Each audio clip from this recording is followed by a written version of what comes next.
Oi, gente, estamos tentando conectar aí o nosso escritor, que ele tá meio perdido. Vamos lá.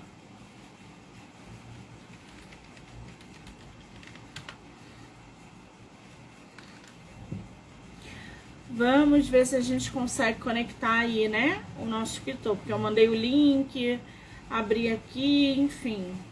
Aí. Décio, querido, agora foi. Vamos ver se a gente consegue. Você conhece tipo de Muito bem! Você está perdido! Nunca participei de entrevista por Instagram, então estou meio perdida. Ai, que delícia! Mas, ó, é assim mesmo, todo mundo fica perdido, porque o Instagram é diferente. Mas eu fico Exato. muito feliz de poder conseguir conectar com você aí para a gente bater um papo literário. Então, muitíssimo obrigada, tá? Eu que te agradeço, hein? É um prazer. Você é de qual lugar do Brasil, Décio? Eu sou de Salvador, Bahia. Salvador! Terra quente, maravilhosa, do acarajé. Você está no Rio, é? Eu sou do Rio de Janeiro, você conhece? Eu morei um tempo aí, conheço bem. E minhas histórias, muitas delas se passam aí. Ah, que delícia, gente! Temos cenário carioca, então, nas obras do nosso escritor. Várias histórias.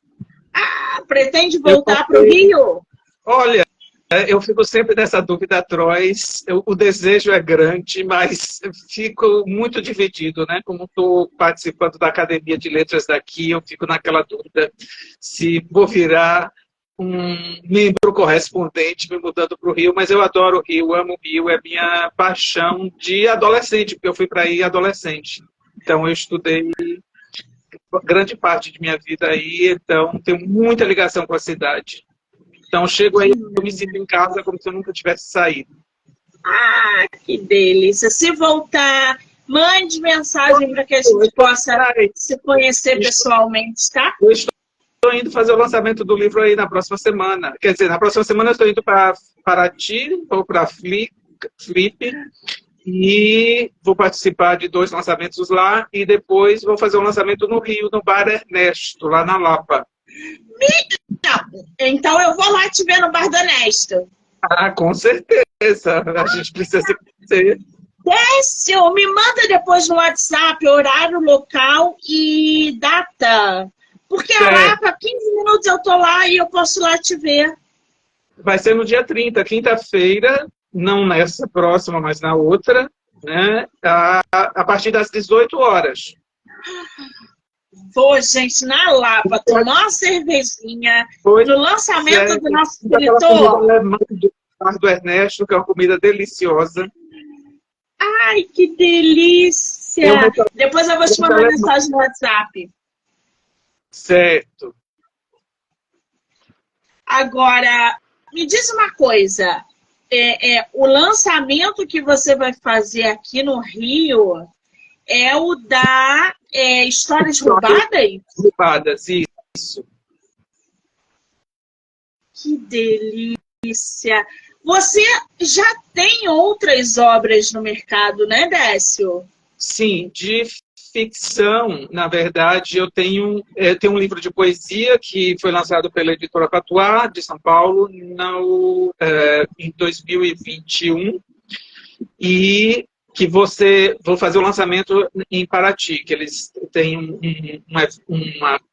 um evento chamado várias editoras independentes se juntam e fundaram a Casa Gueto, e vão ter vários eventos nessa Casa Gueto, e inclusive tem um lançamento de uma coletânea tem um poema, um conto meu, não sei se um poema novo, que vai ser lançado lá, e na outra coletânea da Off Flip também tem um conto meu que vai ser lançado na sexta. O lançamento da Patuá vai ser no sábado. Então, eu vou aproveitar para lançar meu livro de poesia lá também e vou levar alguns exemplares do meu de contos. Mas o lançamento de contos está mais para acontecer no Rio, lá no Padre Ernesto. Minha Nossa Senhora, quanto evento nosso escritor está inserido com publicações e lançamentos presenciais.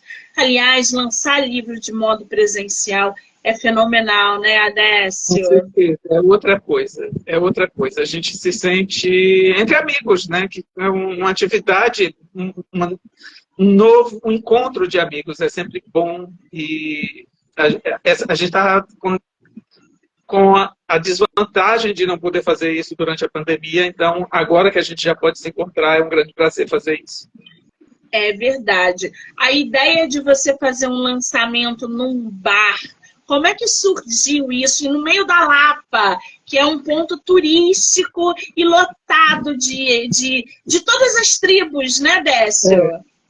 O ano passado eu fiz o lançamento na livraria, fiz numa livraria em Ipanema, que é a livraria da Torre, é isso? Como é que chama aquela livraria de Ipanema? A livraria da Torre, acho. Tem várias filiais. E esse ano, um amigo meu fez um lançamento lá no Bar do Ernesto, gostou muito e me aconselhou a fazer lá. Então, é muito mais vantagem em termos de gastos, você não precisa pagar para dividir o preço das vendas do livro com a livraria, e é um lugar bem interessante, as pessoas já têm um lugar para sentar, bater papo, comer, entendeu? Você não precisaria ficar ali só para o lançamento. Sensacional e estratégico. Para quem não conhece, a Lapa é um ponto turístico aqui no Rio de Janeiro que vai centenas de pessoas. A Lapa não dorme. Então, quinta-feira, 6 horas da tarde, vocês vão encontrar escritores, leitores, sambistas, o pessoal do hip, do rock. É uma junção de pessoas de todos os lugares. Então, assim, super estratégico. Aqui na Tijuca, existe um bar que se chama Bar Madrid, se eu não me engano. E eles fazem lançamento de livros, né? Escritores, palestras. E assim, essas mesinhas na rua, dentro do bar tem livro, tem prateleiras com bebidas e livros. Então, tu chega lá, tu pode pegar um livro, tomar sua cerveja enquanto tu lê um livro. É sensacional. Então, assim, super apoiado. E eu estarei no Bar do Ernesto quinta-feira, hein? Já falo logo que eu vou lá. Descobri, o nome da livraria era a Livraria da Travessa. Foi onde eu fiz o lançamento da última vez. Aí eu resolvi mudar um pouco, variar. E o lugar, o Flávio, que é o dono, né, o proprietário, ele é uma pessoa que incentiva muito essa questão cultural, então tem sempre muita música, muito lançamento, exposições, etc. Então é um bar cultural. Muito bem, já fica aí o convite para a galera que está no Rio de Janeiro, ou para quem vai na Flip, que na verdade a Flip também é outro evento maravilhoso literário, né? E lançar livro na Flip também é uma coisa extraordinária, porque acaba sendo um encontrão de quem está ali atuando diretamente no mercado. Então, são 2 lançamentos maravilhosos. Agora, você lançando aí histórias roubadas, que eu tenho que falar que tudo nesse livro está lindo, inclusive essa capa. O que fala histórias roubadas, Décio? Olha, é um conjunto de histórias que, na verdade, são de temas bastante diferentes, mas alguns deles estão muito ligados à questão de roubo de histórias.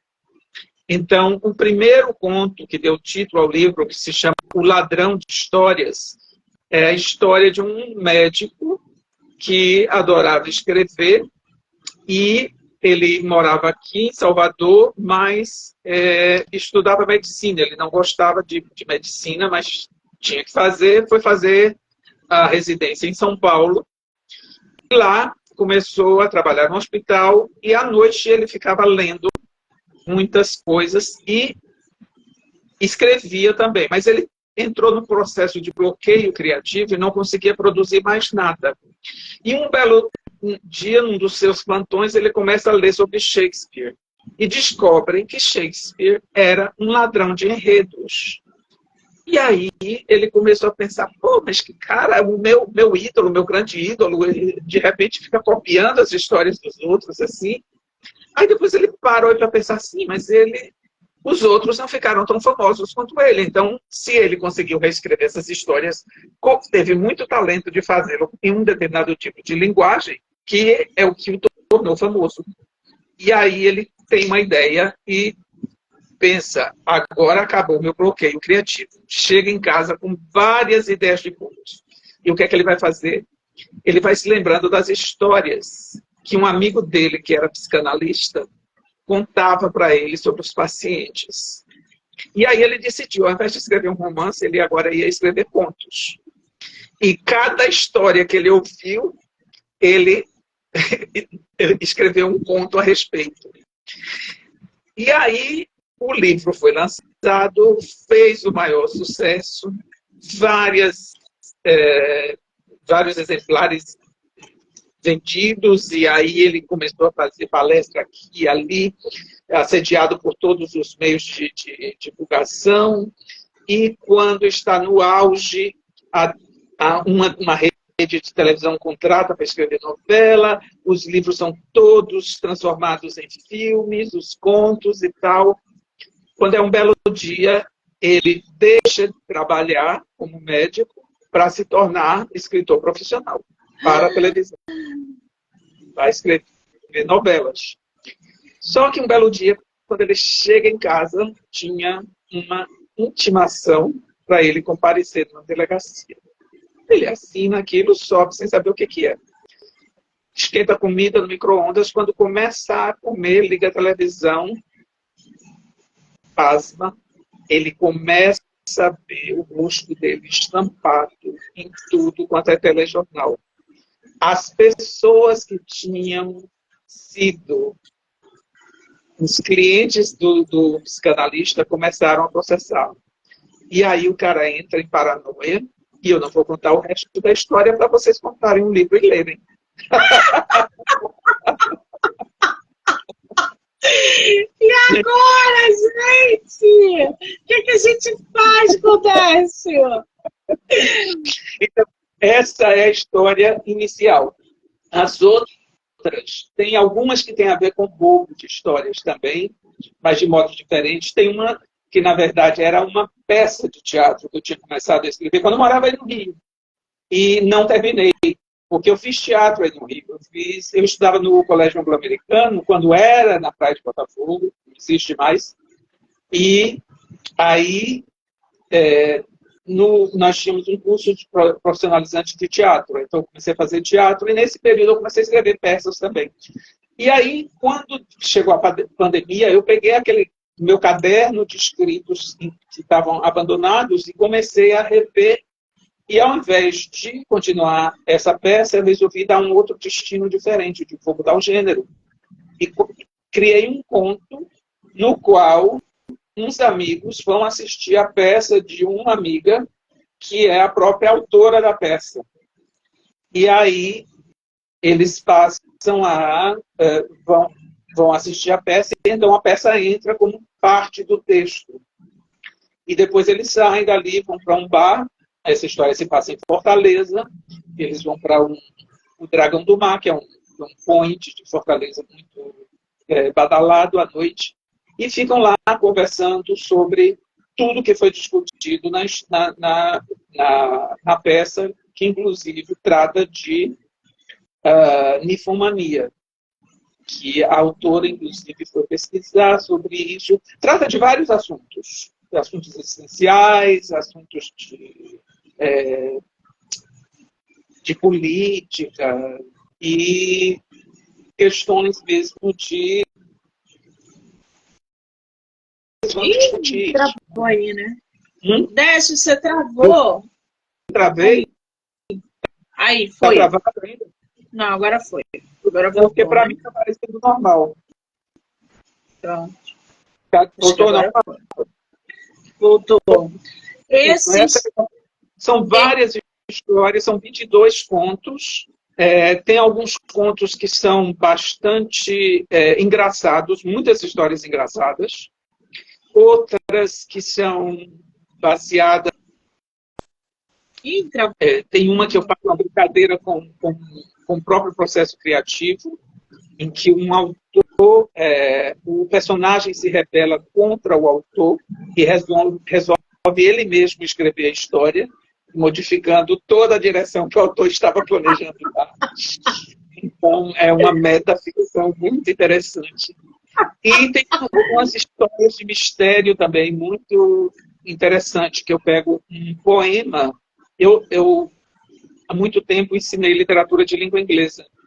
E então eu resolvi trabalhar com alguns, reescrever a história de alguns poemas, transformando em conto.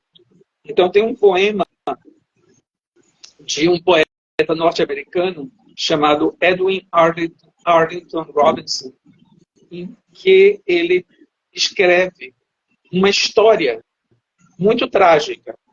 Tá? Eu não vou dar o spoiler agora para contar para vocês, mas é uma história trágica.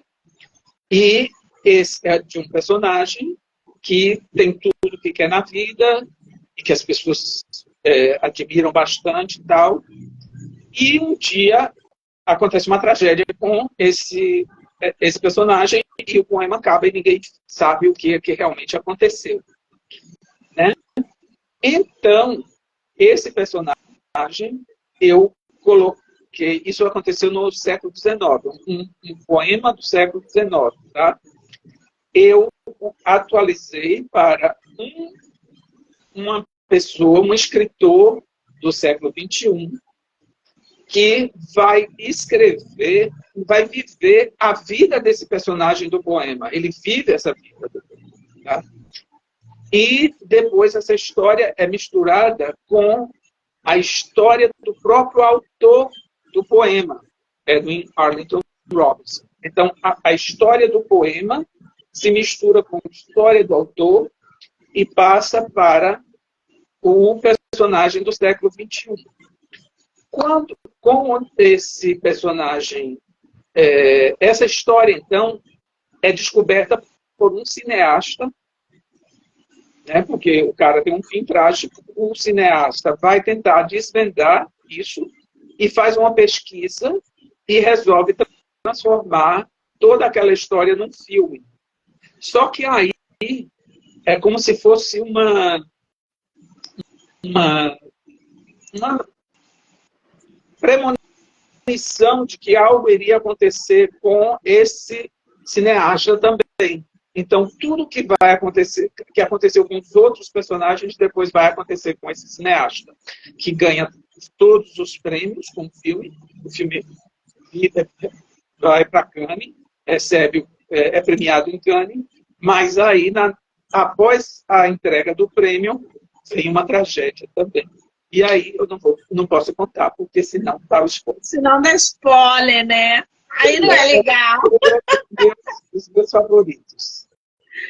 Muito bem. Quer dizer, já tem aí, a gente já está cheio de informações, de histórias e referências boas. O Histórias Roubadas, né, que vai ser agora lançado na Lapa, que é o livro que a gente estava comentando anteriormente, nele diz o seguinte: Histórias Roubadas é um livro irônico e divertido, em que pequenos absurdos, memórias, acidentes e acasos são tingidos pela imaginação e pelo enorme prazer de efabular. Você falou que esse médico, né, esse roubador de histórias, entre aspas, qual é o nome dele?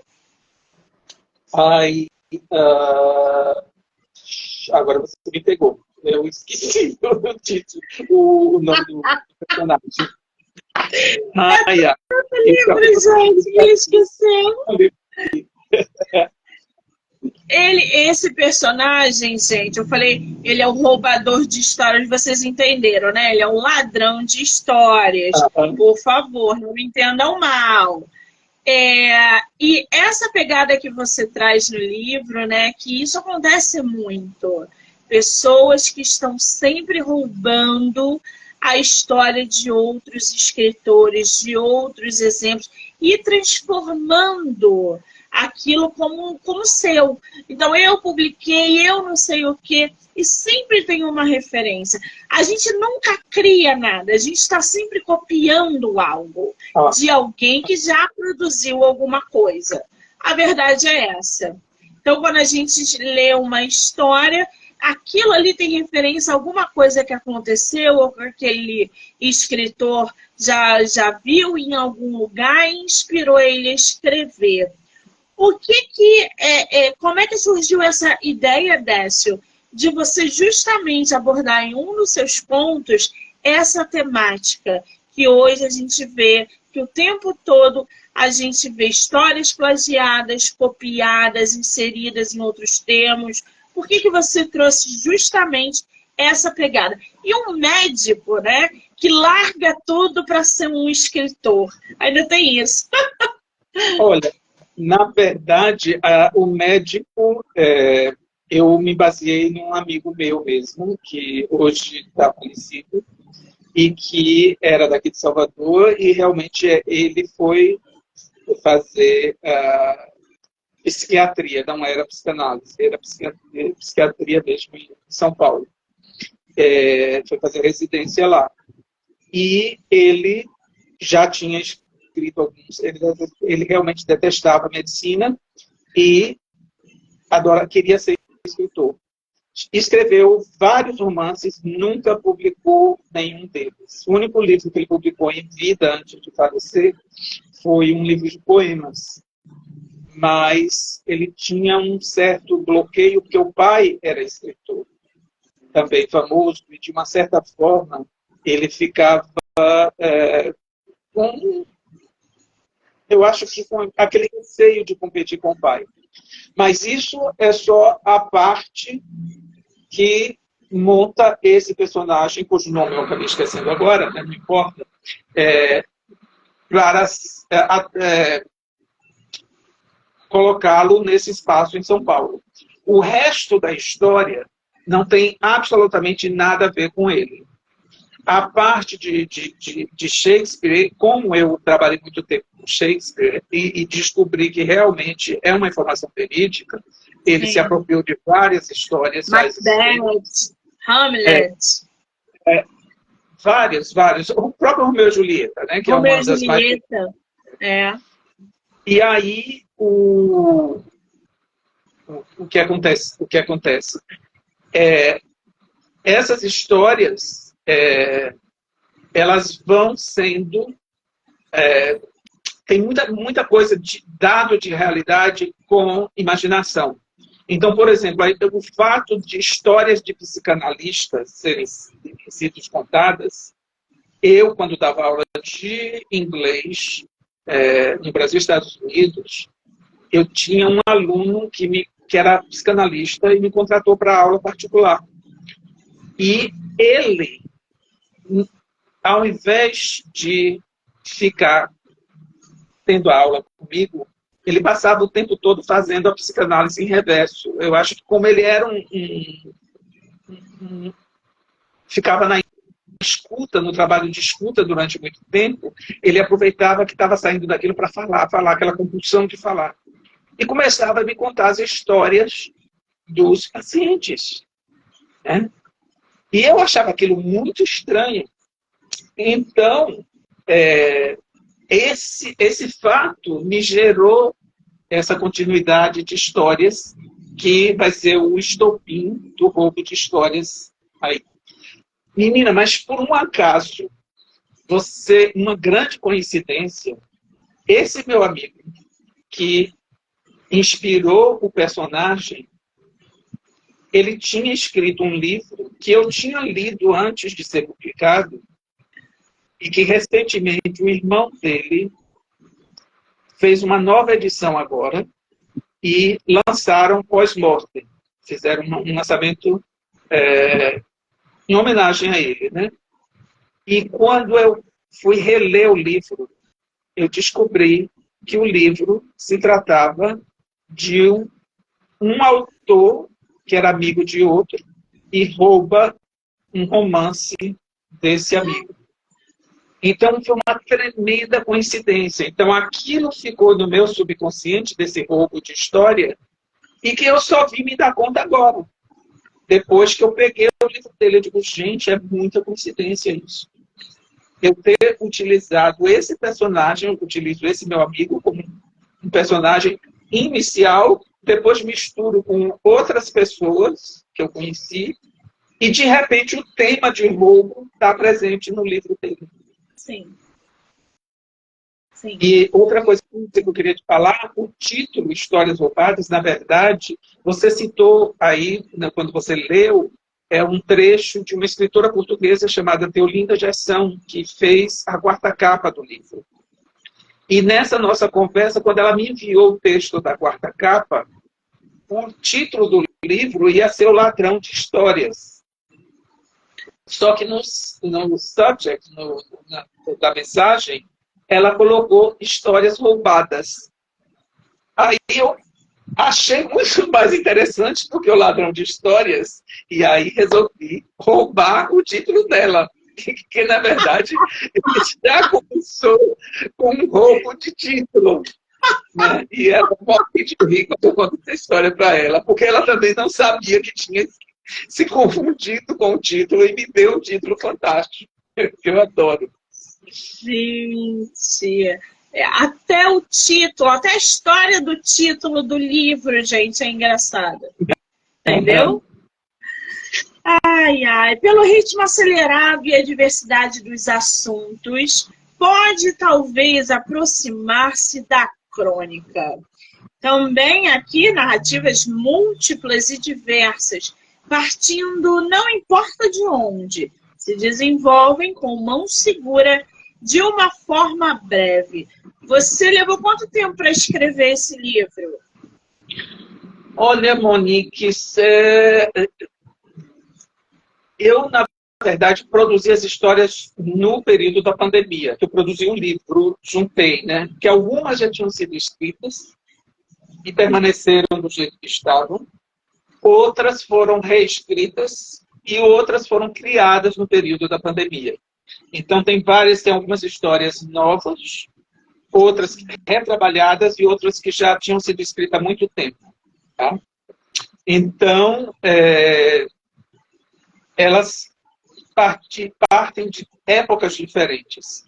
E tem muitas, como eu falei, muitas histórias que se passam por diversos lugares do Brasil, aqui pela Bahia, Fortaleza. Tem uma que se passa em Recife e Porto Alegre, porque é um personagem que é pernambucano, mas foi trabalhar em Porto Alegre. E quando ele volta para Recife, ele vai encontrar a família e fazem aquele almoço para ele e depois vai tirar uma soneca da tarde. Quando ele tira essa soneca, ele começa a ter uma série de sonhos. E, na verdade, essa série de sonhos foram sonhos que eu tive realmente, em que um deles foi um sonho incrível, lindo, lindo, lindo, lindo. Muito bonito, que é o primeiro sonho que começa a ser descrito. Ele vai para uma festa e entra na festa e lá, de repente, ele fica cansado e se encosta junto à parede. Quando acorda, está deitado numa rede dentro do mar. E aí ele vai pensando... Sobre ondas e bancos de areia? Não, esse sobre ondas e bancos de areia foi sobre um quase afogamento meu na Praia do Leblon, aí no Rio. Eu quase morro afogado aí quando eu era adolescente. E aí eu conto essa história de um outro jeito. Tá? Esse se chama... eu pego um título de uma música de John Lennon, que se chama Mind Games, Jogos Mentais. sobre jogos mentais, eu esqueci o título. Então, aí o que vai acontecendo? Vão surgindo, ele acorda de um sonho, entra em outro sonho, entra em outro sonho, entra em outro sonho, que foi outro sonho que eu tive, separado desse primeiro. Então, eu fui juntando sonhos diferentes e, no final, isso se transforma numa história meio de premonição. Porque, quando ele está nessa festa, alguém passa por ele numa sala escura e dá um beijo, e ele não consegue saber quem é, porque não consegue ver, mas tem a sensação de que foram os lábios mais macios que ele já tinha beijado na vida, que ele chamou de lábios de travesseiro. E, ao final, ele vai descobrir, quando ele realmente acorda para jantar com os pais, que era a ex-namorada dele que tinha visitado ele e eles tinham acabado quando ele se mudou para Porto Alegre, acabado o namoro. E sem querer, ele vai visitar a namorada. E aí acontece uma outra tragédia, que eu também não vou contar para não estragar. Para não dar spoiler, gente. Sim. O Décio, vocês já viram, né? Ele coloca aí o doce na boca e você que se vire. Bom, agora, assim, por exemplo... Fala, Décio, sobre ondas. Na verdade, eu quando morava no Rio, morei no Leblon, e eu estudava em Botafogo à tarde. Né? Sim. E todo dia de manhã eu tinha um amigo que morava também no Leblon e ligava para mim para a gente ir para a praia. Um belo dia eu acordo e não estava com vontade de ir para a praia. Alguma coisa me dizendo, não vá para a praia. E esse meu amigo, vamos, insiste, e eu acabo cedendo e vou. Vou andando para a praia, chegamos lá, o mar estava completamente calmo. Você não via uma onda sequer. Quando a gente entra, começam a vir aquelas ondas gigantescas do nada e a gente começa a mergulhar. Quando fomos ver, nós estávamos no meio do mar e a praia lá longe. E vamos começando a nadar para tentar sair. As ondas vinham, rebentavam e puxavam a gente de volta. E a gente não conseguia sair de jeito nenhum. E foi começando a me dar um pânico e uma vontade de pisar na terra. Né? Eu fazia natação na própria escola, tinha aula de natação. O americano trabalhava muito com esporte, assim, tinha uma piscina. Ao invés de ir para a educação física, eu ia para as aulas de natação.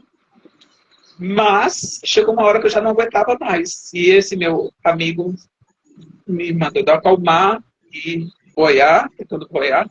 Foi que tinha mais de umas 3 pessoas na mesma situação. Um deles conseguiu sair e chamar os salva-vidas. E aí, salva-vidas foi para lá e nos mostrou o caminho que a gente tinha para sair. Ele ainda falou, se vocês continuarem assim, vocês não vão sair daqui. E aí, resultado, isso daí foi o que realmente aconteceu. O resto da ficção. Aí eu inventei uma outra história, que esse cara, esse salva-vidas, tinha estudado nesse mesmo colégio, que a gente começa a conversar e tal. Aí conversamos um pouco sobre a questão da premonição. E no caminho para casa, eu vou passando pelas ruas de Leblon e começo a analisar o porquê de tanto nome ligado a militar. Tem muito general, muita gente da Tríplice Aliança, tudo referente a general, a exército, e vou começando a descobrir a vida de alguns deles, inclusive da rua que eu morava, que era Bartolomeu Mitre, quem era a pessoa e tal, e os nomes antigos da cidade. Ah, sim, e antes de ir para a praia, esse personagem que vai para a praia, ele estava lendo um livro sobre a história do Leblon. e inclusive sobre o nome, né? Eles fazem uma piada, os dois começam a brincar com o nome Leblon, dizendo que era Leblon, um francês que tinha morado lá, que tinham botado, era um louro que tinham botado esse nome, mas na verdade não tem nada a ver com a história real, e esse personagem começa a detalhar o que ele descobriu sobre a história do lugar, e que na verdade tinha sido uma região quilombola, toda aquela área dali. Tinham dois rios que se chamavam Rio Branco e Rio Negro, e Rio Preto. E eles começam a brincar sobre a questão daquela parte do Rio de Janeiro que tinha sido um quilombo, hoje ser um dos pedaços mais caros do Brasil para se viver. Ser o objeto de desejo de quase todas as pessoas. Isso. Então, é uma questão... e aí ele vai fazendo essas análises todas e reflexões, entra um pouco por discussões de nomes. Tem a Praça Antero de Quintal, que lembra um pouco a questão da literatura, e passa por outros...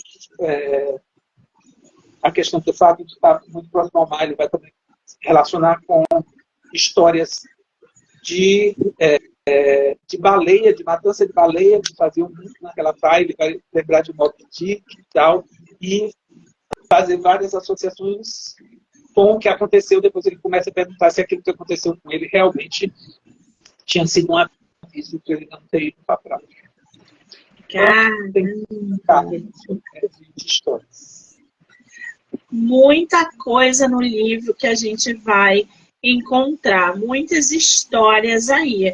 Entre outras, só aqui pela sinopse, a gente já tem uma outra história que se chama A Avó do Wesley. É um conto esse? Esse é um conto pop, que eu escrevi. Esse conto foi escrito há muito tempo mesmo. Eu acho que quando eu estava aí no Rio de Janeiro. E é porque teve dois momentos meus. Eu fui para o Rio de Janeiro na adolescência, eu morava com meu irmão, depois eu voltei para a Bahia. Depois que eu acabei a faculdade aqui, eu voltei para o Rio e fiquei mais um ano. Depois aí não me acostumei mais, voltei para cá. Então, nessa época, eu escrevi esse conto que é a história de um garoto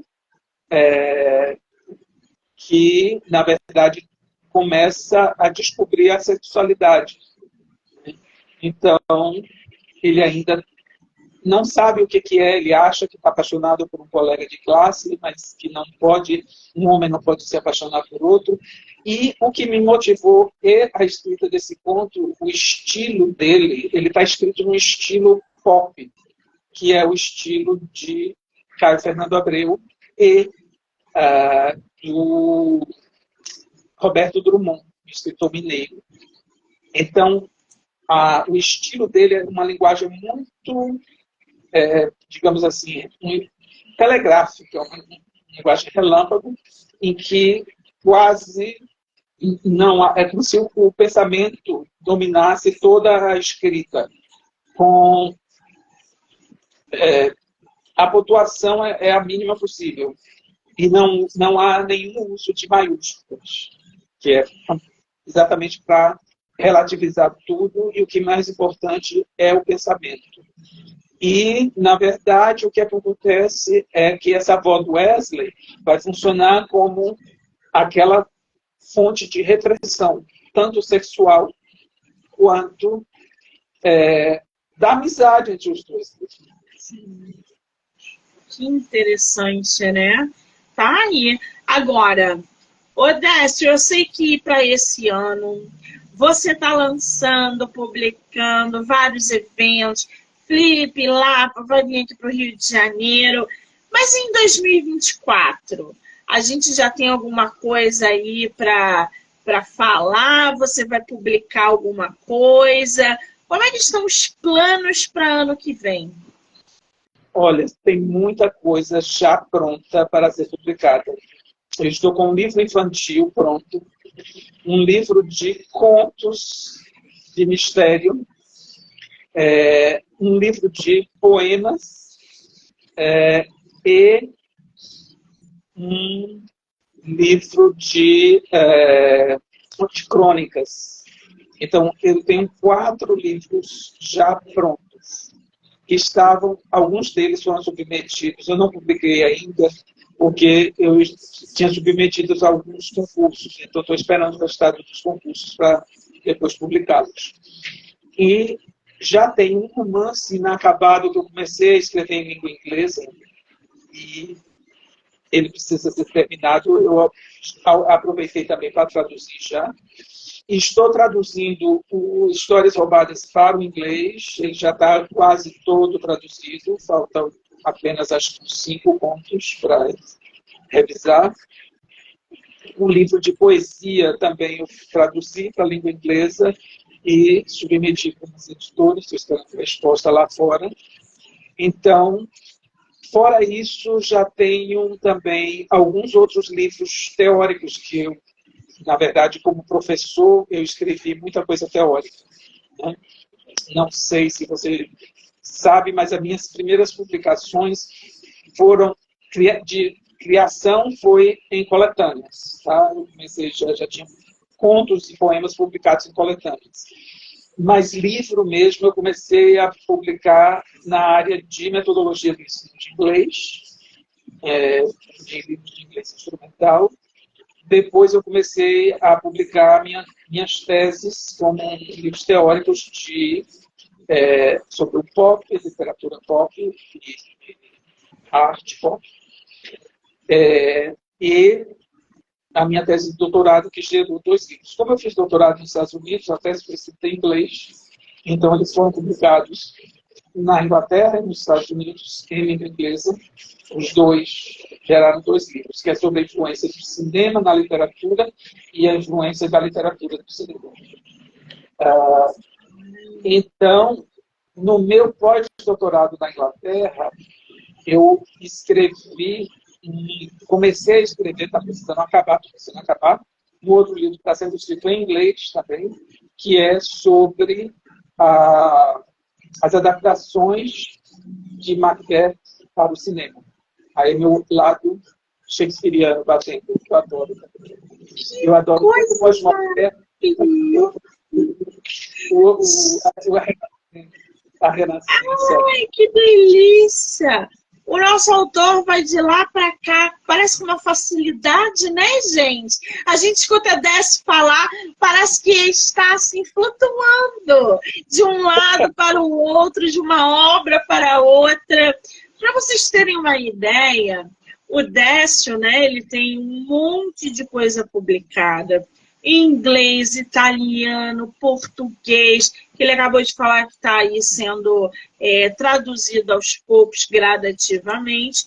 Então, ele tem desde inglês para turismo e hotelaria até histórias roubadas. É um amplo leque aí, inclusive uma obra em italiano, que é eu vou falar em português porque eu não vou saber pronunciar em italiano, mas ele até me mandou aqui em português, ainda não tem, tá, gente? Que é Paisagens Interiores, né, Décio? Esse é o que foi lançado aqui pela editora Patuá e que foi lançado na Itália, traduzido por um ex-professor meu de italiano aqui, que por um acaso tinha sido meu aluno de literatura inglesa e depois virou meu professor de italiano. E ele traduziu o livro para mim e a gente publicou lá na Itália. Então, saiu o livro em 2021, em 2022 saiu na Itália. Esse Paisagem Interior. Chiquerésimo, gente. Histórias Roubadas vai ter uma versão em inglês, italiano, ou você vai deixar em português? Não, é isso que eu te falei, eu já estou traduzindo para inglês. É esse que está faltando já. Daqui a alguns dias já está pronto para mandar para as escritoras lá fora. Muito bem. Quem quiser Histórias Roubadas, como é que consegue comprar? É direto com você? Tem o físico e o digital? Como é que está isso? ele está só sendo comprado através, diretamente comigo, ou através do site da Penalu, que é uma editora de Guaratinguetá, em São Paulo. Mas quem tiver interesse pode me procurar aí no Instagram, manda uma mensagem no privado e a gente combina de como eu posso mandar esse livro autografado para vocês. E qual é o seu Instagram? Torres_Décio. Gente, eu vou marcar o escritor aqui na live. Então já corre lá, já segue ele para acompanhar as obras que já estão no mercado, o lançamento que vai ocorrer na Flip, aqui na Lapa, enfim, para que vocês possam aí acompanhar gradativamente o que vai vir em 2024 também, tá? Lembrando que a entrevista vai ficar gravada no canal do YouTube, Spotify, Anchor e Amazon Music, do livro Não Me Livro. Então já corre lá, já se inscreve também. Décio, querido, eu acho que 1 hora é pouco para falar de tudo que você tenha. Eu queria falar do seu PhD, eu queria falar sobre essa tua ampla bagagem dentro da literatura, que eu amo de paixão. E olha, você pode voltar aqui no... Não, pode voltar aqui não, porque a gente vai se ver na Lapa, eu vou te entrevistar lá. Ótimo, maravilha. Eu gostaria de convidar todas as pessoas que estão nos ouvindo e vendo, né, para irem no dia 30 de novembro, a partir das 18 horas, no Bar do Ernesto, na Rua da Lapa, na verdade, é o Largo da Lapa 41, tá? No centro do Rio. Fica muito bem, já anotei aqui, vou deixar, né? É o que, Décio? Fica próximo do aquele centro de música Cecília Meirelles, é isso? É o centro da cidade? Não sei, depois eu vou jogar no Google Maps para ver onde é que é. É fácil. É mais fácil, né? É. É um restaurante. Querido, eu só tenho que te agradecer pelo tempo, pela disponibilidade, por esse trabalho incrível que você está fazendo, de publicar livros com histórias fantásticas, pelos seus lançamentos, que venham muitas outras obras, que você tenha cada vez mais sucesso, que você volte ao podcast sempre que você quiser. E obrigada. Eu é que te agradeço muito. Foi um grande prazer estar aqui com você hoje, falando para seus telespectadores, seus seguidores. E, quando quiser, é um grande prazer estar conversando. Então, para mim, eu adoro bate-papo. Então, pode me chamar quando quiser. Estarei... Ai, que delícia! Muito bom, né, gente? Eu quero muito agradecer a todo mundo que entrou, que saiu, que ficou aqui com a gente, que vai assistir depois, dizer que amanhã eu volto com mais bate-papo literário. Décio, um beijo, querido. Obrigada. Outro. Beijão para você e para todos os seus seguidores.